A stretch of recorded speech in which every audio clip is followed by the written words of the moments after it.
Ito po yung ating tutorial para po sa ating cash out. So first, meron po tayong dalawang klase ng cash out. First yung regular po at pangalawa is yung unilevel.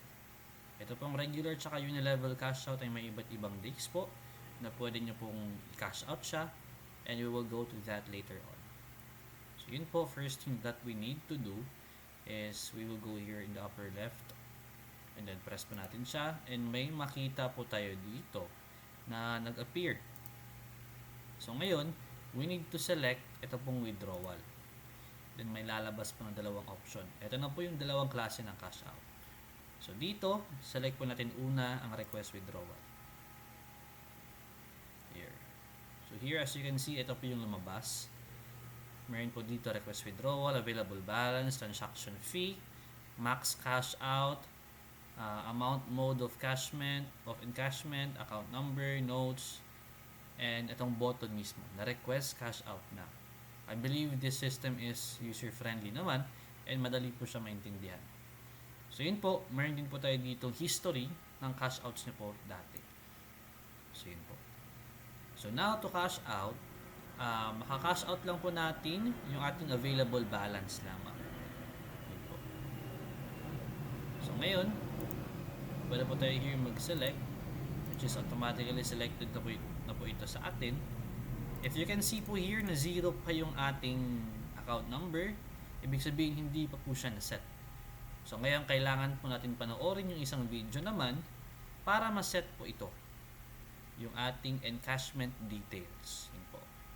So ngayon, after po nun ay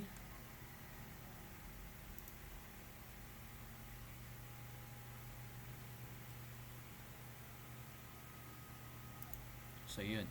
So ngayon po dito ay nakita ko po na hindi nyo na po kailangan maglagay ng any number sa inyong cash out, kundi iset nyo lang po ang inyong encashment details.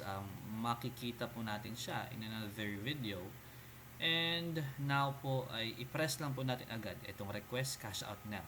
And as you can see here, nadagdagan po yung ating history and nakapag-request na po tayo ng cash out, which is pending pa siya. So yun po.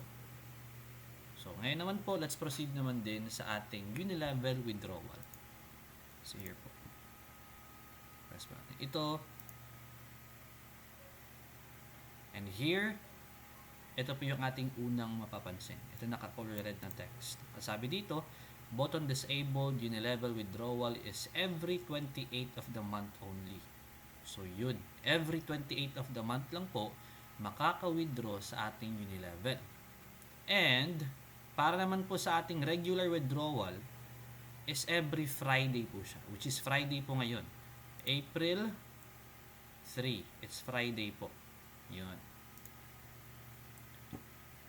So here, meron din po tayong history dito ng ating mga na-cash out, and yun po ang ating process kung paano po mag-cash out sa ating system.